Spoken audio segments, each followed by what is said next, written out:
I want to start with a little LSU talk, a little Jayden Daniels versus Will Rogers talk. And it's more of a Jayden Daniels conversation because it caught some blowback yesterday online, Jake, when I tweeted out that Jayden Daniels does not play the position with much anticipation, that he needs guys to be wide open when he throws them. That is not so. I don't think that I worded it the best, right? And so there were a few people who jumped on me like, "Oh, what are you talking about? How could you possibly say that?" And I think it's the latter half that is kind of confusing people. He doesn't need guys to be wide open in terms of, like, he will throw into tight windows, but it's only certain throws. Deep balls, seam routes. Like, think about that excellent back shoulder throw that he had to Kayshon Boutte that ended up getting broken up or Boutte dropped, however you want to say it. On the first drive against Florida State. That was a great throw. That's a tight window. Kayshon was not wide open, and he threw him open. So, yes, he can throw into some tight windows. What I mean is he does not throw those crossing routes and things of those natures where you find the hole in the zone where, like, you're watching, and although the receiver's about to cross behind the linebacker so it looks like the linebacker's in position, if you throw it to the spot, he's just going to run right behind him and be good to go. And there were a few times in the Southern film where those routes were opening up and Daniels wasn't seeing him, wasn't throwing him, he was running. The thing about this is, though, there is no one way to play the quarterback position. There are multiple avenues to success. And the fact that he's not a very anticipatory thrower, I don't really care. Like, I don't need him to be something that he's not. His legs are dangerous enough, and he is good enough at throwing in the areas in which he excels, be it on something wide open, on the run, creating after scrambling, or like deep balls, or like I said, some of those seam routes that he's more comfortable with. Like, that's okay. He can still win a lot of games. He's still your best option to win games, and he can still be a very good quarterback, even if there's elements of his game that are not going to be what you maybe traditionally are like, this is what I want to see. So, like, all I'm saying is that you have to accept that him running the ball and sometimes passing up throws that you think are open, you have to make peace with that because it's still going to be your best avenue to winning. I mean, am I off base here, Jake? You can tell me if you disagree here. It's 2 games, and I'm sure that watching Will Rogers probably made you think more about this because it's something he does at an elite level. So you probably saw him do it, and you're comparing Jayden Daniels to that. And T-Bob's talking about, like, if you have a coverage and the linebacker has the middle half of the field and you have a 15, 18-yard dig route, you anticipate that throw, and you don't throw it over the linebacker. You throw it to the side of the linebacker. You throw it before the receiver passes the linebacker, and then he catches it after he's passed the linebacker. So I know what you're talking about. Bring up the Jayden Daniels scramble touchdown against Southern. I want to get Jake's opinion on this, Danny. Yeah, Matt and I actually broke that play down yesterday. Was Kayshon coming open over the middle there? It was a busted coverage by the safety. He was there. So they were playing 2 up top. They were playing 4 down at the bottom. So they were playing cover 6, and the safety had an MA. So it makes it difficult to say for the quarterback what his read should have been because if we had that play, and Danny's pulling it up now. So once Jack Bash goes vertical in quarters, we've taught you enough. Y'all should know this by now. In cover 4 on the bottom half of the screen, his eyes are supposed to go immediately to Jack Bash, but they weren't. They were on the quarterback. And so you had an MA, and it looked like Jayden was about to take off, realized the MA, and then kept the play alive and threw the ball down the field. Oh, okay, you're talking about the best touchdown. I'm talking about when he ran. I'm talking about when he scrambled in. I thought you were talking about this. For a touchdown. No, the best touchdown is excellent. No, like if you have the wide view, let's get to, we can do this during the break and then bring it on there. But I mean, okay, so how do you feel? So are you saying that you think that Daniels will get better at anticipating these throws as the year goes on?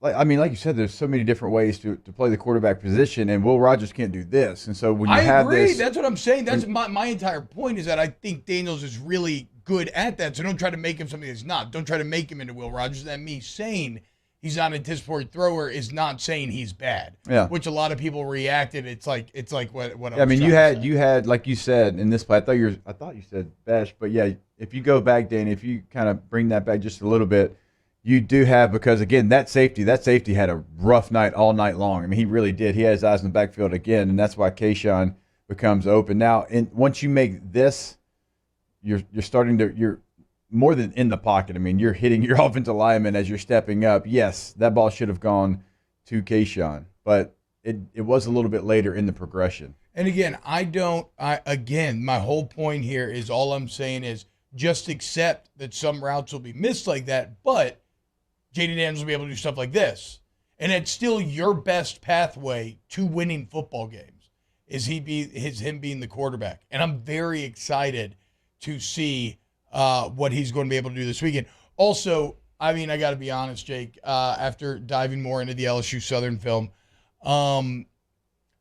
the offensive line was fine, but there's still some really low mark points. Well, and that's where Daniels is going to. I mean, obviously, that's that's another reason why you have to love his ability to improvise. But the clips that you sent, it's not a talent issue in most cases. In most cases, it's you've got to tell me why they're doing this, because you have the front side doing one thing, the back side doing another, and the tight end coming across the formation to cut off the backside. And it's like that just doesn't add up. You know what I'm saying? No, like you're all supposed to be going in one direction. The tight end is supposed to be cutting off the backside, and the tight end goes, there's nobody to cut off. And then, you have free blitzers who you're supposed to be reading off of, because if they're going to change the assignment, so it's assignment stuff, it's missed assignments and not necessarily like a physical. Now there's some pass sets that you and I were going back and forth that were bad, but yeah, more of it is MAs, which you can get cleaned up, but also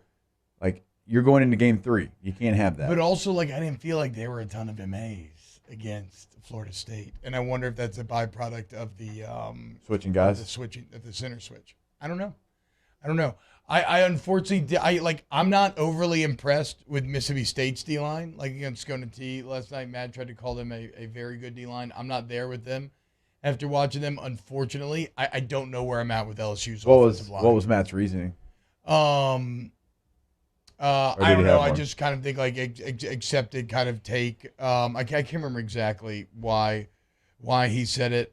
I mean, look, they have size, right? They're like an SEC D-line. Don't get me wrong. I think they're a solid middle of the pack SEC D-line. I just don't. I don't know, man. I'm having a bit of a crisis of confidence in the offensive line right now, and they can prove me wrong. Like I would love nothing more than for them to come out and handle this Mississippi State defensive line, because I think this State defense can be got. They've been pretty good this year, but there are some drives. Like go look at the Arizona opening drive where they just handle State the entire time. There are some drives. I mean, there are points to be had if you could take advantage. And also where I'm judging State, Jake, comes from really them versus Florida State's defensive line. And I do not think from watching both games that they are on that level. So if nothing else, the offensive line should feel good. Knowing that they've had a tougher test here early on. I mean, the two guys we talked about earlier in the week, Tyrus Wheat, he had 7.5 sacks last year. Nathan Pickering is someone who had 4 sacks. Pickering's solid. A year ago. He's number 22, a bit of an odd number there. Tyrus Wheat's the one for me. He's the guy that I think is going to be a Sunday player. But they do have – look, they return all of their starters on the defensive front. I agree with you. It's not the best in the SEC by any means. Do you think it's as good as Florida State? It's similar. I don't know that I would put it above it. I've seen that, dude. I don't know that I put it above it. I think it's similar, and it would be right underneath it more than it would be right above it. I mean, I definitely wouldn't put it above it, dude. I don't know. When I've been watching, nobody looks to have the. It's not bad, but it's not. The totality of it is not as good as Florida State, but those two players could play for Florida State. So no, the depth and the totality, no, it's not there with Florida State. But you do have two players that I would definitely pay attention to that can get after the quarterback. Well, and the thing is, it's an offensive line that maybe will let you get after the quarterback. So that's it's like, Tyrus Wheat plays that the 3-3-5, but he's the guy that if they do walk someone to make it a 4 down front, it's going to be him. So technically, he's a Sam linebacker, but in a 3-3-5, he's going to be your walk around guy. Yeah. Right? Now, for LSU, they have to say, okay, anytime that you see number 2, he's down. Number 2 is down. I don't care where he lines up. These are the 3 down. Number 2, you're the 4th down. I don't care where you're at. Yeah. Because you don't want Tyrus Wheat ending up on a running back or really even a tight end with the way LSU's tight ends have pass protected so far. And if you were having MAs against Southern, I mean, the 3-3-5 can be a little confusing for some of the reasons that you're discussing now. So I hope they have that all ironed out. It's a bit odd here because I know what I feel like Mississippi State is, and I feel like they're a pretty damn good team. I still don't know what I feel like LSU is. It's just such a small sample size, kind of like the New Orleans Saints, right? They had 3 quarters of bad and 1 quarter of really good. So there's even kind of a night and day effect there. Again, watching the Southern film was fine, but didn't really move me in either way. It was nice to see special teams get cleaned up and get a little clarity on the quarterback position, sure. My biggest fear with LSU right now, Jake, because we can sit here and talk about how LSU is more talented than Mississippi State. And they will probably have more players in the NFL. And I get that. But a lot of that talent resides in a position group that I'm not sure how much you can unlock them at this point, and that is wide receiver. And so LSU's going to have to prove it to me this weekend that, okay, I don't care if you got more. Talent means nothing if you can't get them the ball, right? So I need this offensive line to do a good enough job to give Daniels time to take advantage of your single greatest strength on the football field, which is that position group. So I'm obviously optimistic. You know, I would love for LSU to come and do things that I haven't seen them do with more consistency yet this year, and I would love for them to tackle well and the linebackers to cover well. But yeah, there are major questions going into this weekend. What's your biggest concern? Is it the offensive line? Yes, on that side of the ball, yes, and by extension, not being able, like I said, not being able to take advantage of Neighbors, Booty, Besh. Like I need those guys to get the ball. You're going to have other positions outside of your strongest position step up, because even with Mason Smith out, I still think your defensive line is a strength of yours. And in a game like this, it's going to be 3 versus 5 a lot, right? So even that unit that has a lot of advantages won't have as many because they're going to be down a rusher a lot of the time. And Will Rogers gets the ball out of his hands extremely fast. Now, this is going to be – now, the corners in the first couple of games been a great surprise. Yeah. I feel like the corners have played really, really well. They're starting to find their own. Seven Banks might be available for this game, so maybe you even add a body to that position. So that's who you have to count on. You have to count on the corners defensively. Make sure – because last year they did a fantastic job keeping everything in front of them.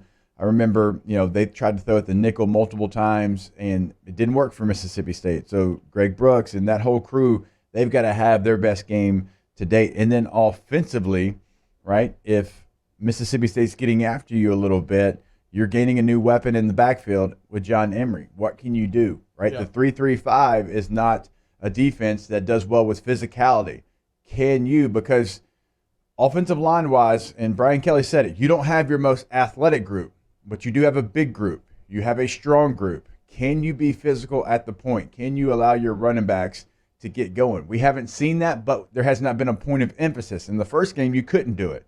You were playing from behind. You felt like you were probably playing catch-up the entire game. In the second game, you ran the ball well, but it's the opponent. We're not going to give you credit. And Brian Kelly said as much. You're not going to get a lot of credit for running the ball against an FCS opponent. Just not going to happen. So we don't really know what the running game is really after 2 games. So this is a big one. I don't know what John Emery's going to do as far as the amount of plays that he's going to play, whatever it might be, but I would love to see him get involved. If it's 15 plays, get him in space. He's got something different than anybody else in that room. There's talented backs. There's 4 talented backs in that room. He's different. I know he's not going to play. I know he's, and get 25 carries. He shouldn't. I understand that. Get him in space. Allow him to be the athlete that he is. I would love to see that change up. And we'll talk more LSU Southern a bit later in the show. There's a nice little 20-minute chunk. Put it up on YouTube, Danny. Subscribe to the Off the Bench YouTube channel. And if you're in the Bayou Ford YouTube chat right now, go ahead and hit that like button.